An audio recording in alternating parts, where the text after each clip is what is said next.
Hi, this is Mrs. Robertson, and today is day 2 of direct variation. Chapter 1, lesson 9. Now today I have worksheets for you, and this is the reteach worksheet. So let's just go over our vocabulary again, reinforce it, just hearing these words and trying to connect with them and get a feel for what they mean. Here we go. When two variable quantities have a constant ratio, their relationship is called a direct variation. The constant ratio is called the constant of proportionality. So when you have a group of fractions or a group in a box, if they all equal the same unit rate, then you have a constant of proportionality, which is a constant ratio, which is a direct variation. All the same thing, but different names for it. All right, let's look at example 1. The time it takes Lucia to pick pints of blackberries is shown in the graph. Determine the constant of proportionality. Well, 1 pint 15 minutes, 2 pints 30 minutes, 3 pints 45 minutes. Well, the constant of proportionality is 15 over 1. It takes 15 minutes for Lucia to pick 1 pint of blackberries.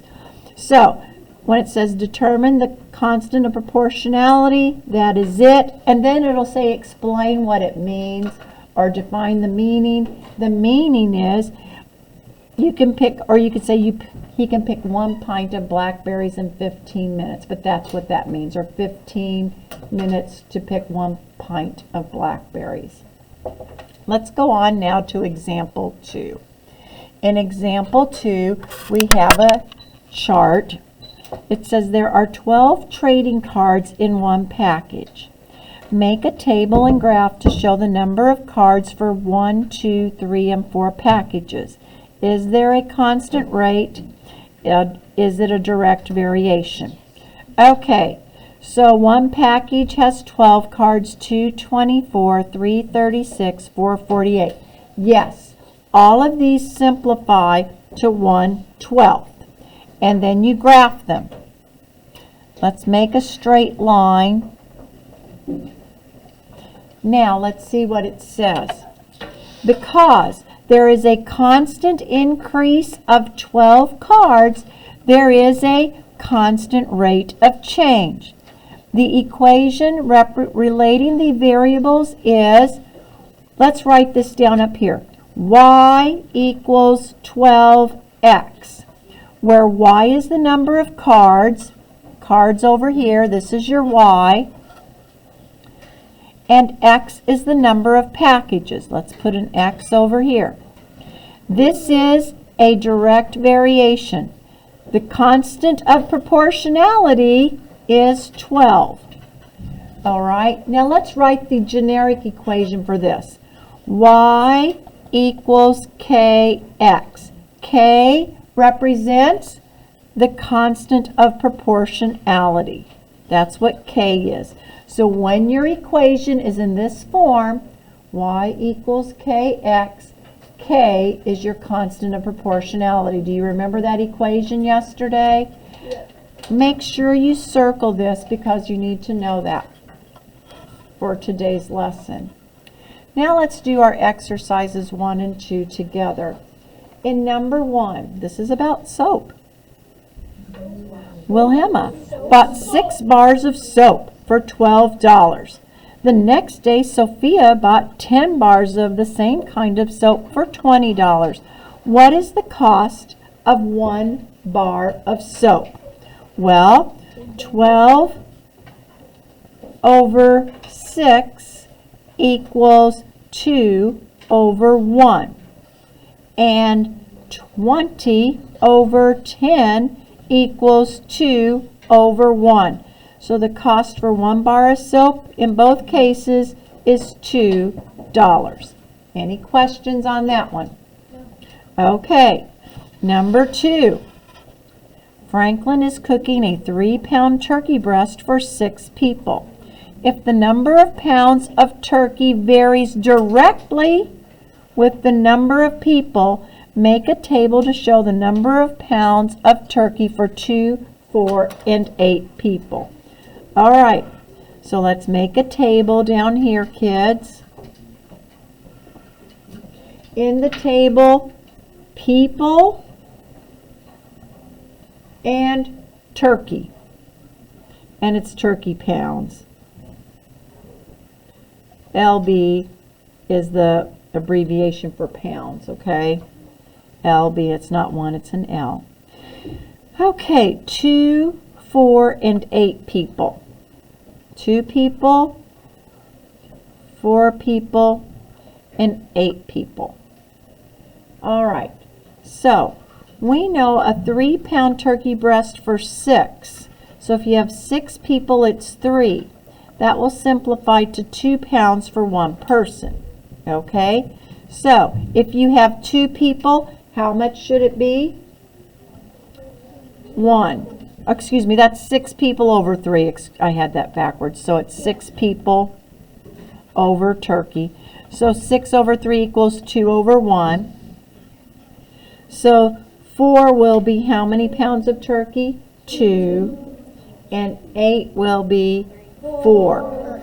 4. Any questions? Because we had the 6 was the 3 over here. Right. So you make a chart and complete it. Nathan. Well, in this timetable, I noticed a pattern. There usually are patterns. What did you see in this pattern? The numerator of the one before is the denominator of the next one. All right. Nice. Now you're going to really like it. We're going to do a lesson on sequencing. Let's see, which day do we do that? It will be before Thanksgiving. We're going to do our lesson on sequencing, and I think you'll really like that. Just seeing. Yeah, it'll be in a couple weeks on sequencing. Okay, now let's turn the page. What do I want you to do for work today? We're going to work hard on getting this done, and then I can go over the answers with you at the end of class. Do all of the worksheets, do all of this one, the skills practice, do all of the homework practice. I want to go down to number 7 on the homework practice just to make sure you remember how to do these. So put y equals kx, all right? Now this is like the ones yesterday. I am going to use find y equals -4 when x equals 10 and find y when x equals 5. Okay? Okay, if y equals -4, so this is the one that we have. We have this one, and in this one you have that. So let's use this formula here and replace y with -4 equals k times 10. All right, we don't know what our... So divide both sides by 10, and you get -2/5 equals k.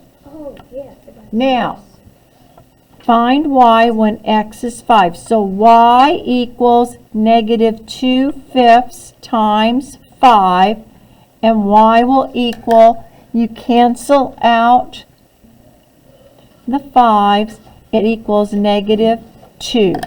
All right? Y equals -2. So when x is 5, y is -2. Any questions? And that's how you'll do these problems here using that equation. And then there's some word problems. Okay, go to the front of the paper again. Back when we watched Slope Dude, you need to know this for your quiz tomorrow.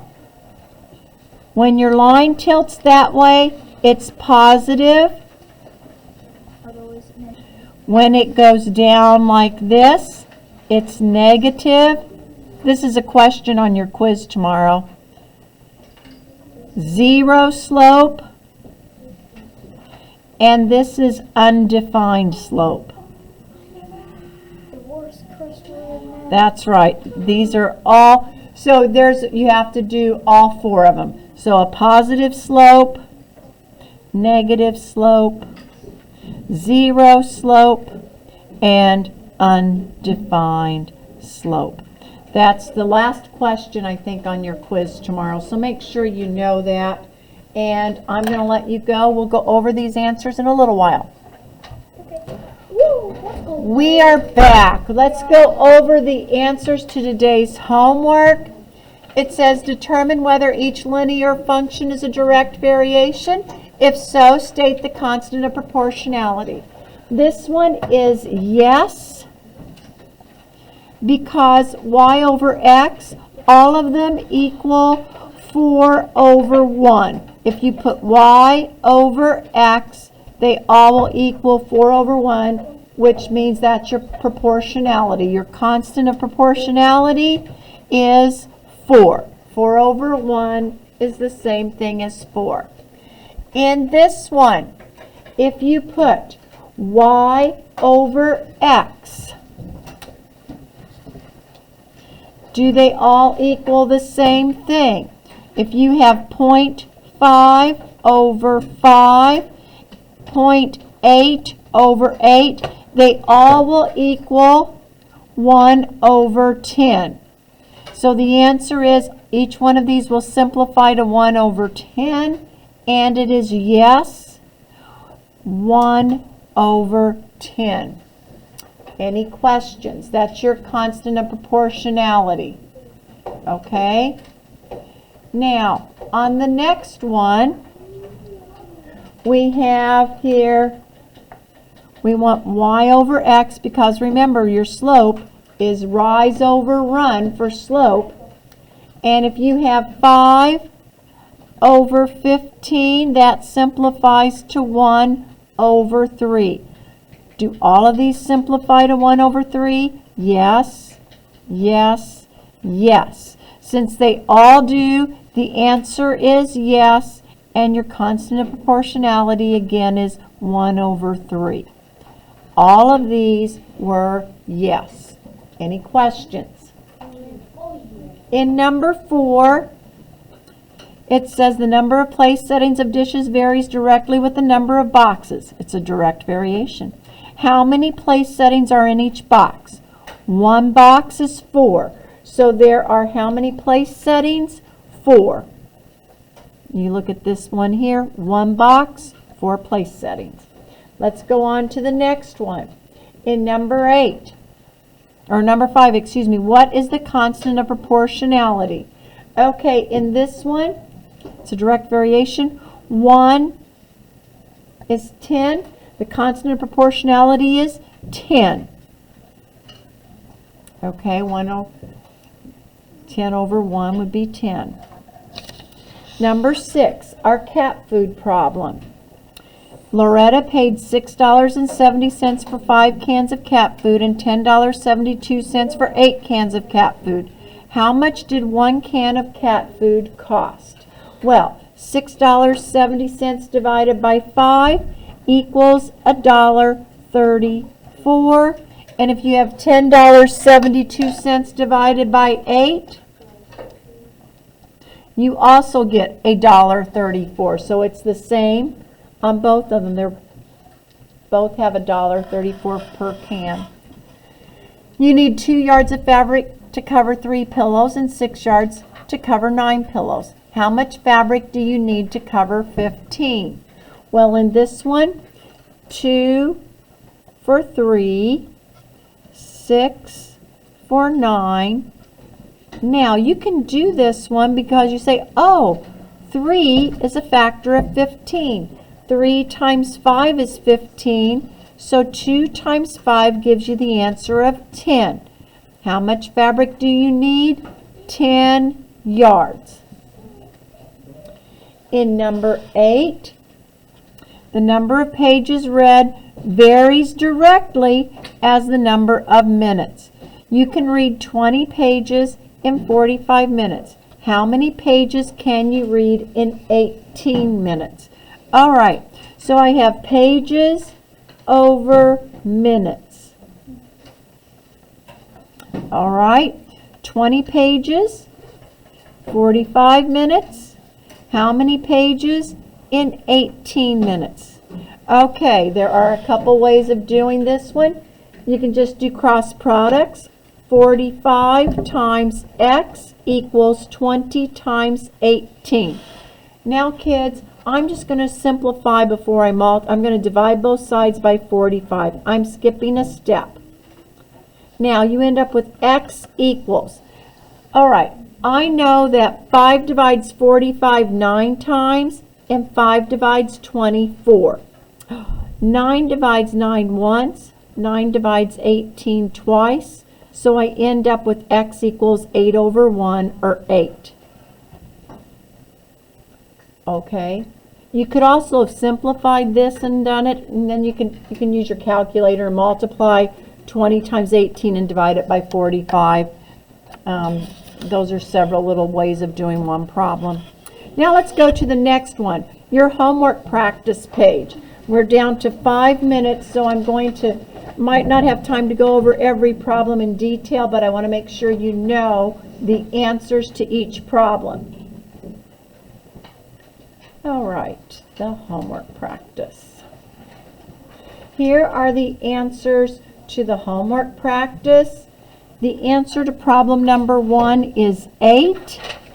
And then if you have questions, I'll go over it in a moment. Number 2, the answer is $12.50. Number 3, 132 pounds. The answer to number 4 is yes, and it is 30. Number 5, no, they are not proportioned. These do not equal each other. Number 6, yes, they do equal each other, and they all equal 250 over 1. Now, in problem number 7, we ended up with -2. In number 8, you're going to end up with y equals -4/5 times x. And your answer for y, in this one, y equals -8/5. In number 9, you will end up with y equals 9/8 times x. And find x when y equals 18. It will be, here we end up with 16. X equals 16 for this one. Find x, so x equals 16 for that one, and y equals -8/5. Okay? Any questions? Yes. Oh, I am sorry. So y equals -4/5 x, and then if x is 2, y is -8/5. And on this one, y equals 9/8 x. When x is 18, or when y is 18, x is 16. We'll go over some more of these again if there's time, but I want to give you the answers to the back side, the problem solving. Oh yeah, I was. And here I we, know what I did about it. all right. For the problem solving, here are the answers for problem number 1. The answer is 6. In problem number 2, 1 candle per $2. For problem number 3, you end up with the answer 6 cups. Number 4, 36,960 feet. Number 5 is 10 sticks. Let me scoot this up for you. Number 6 is $150.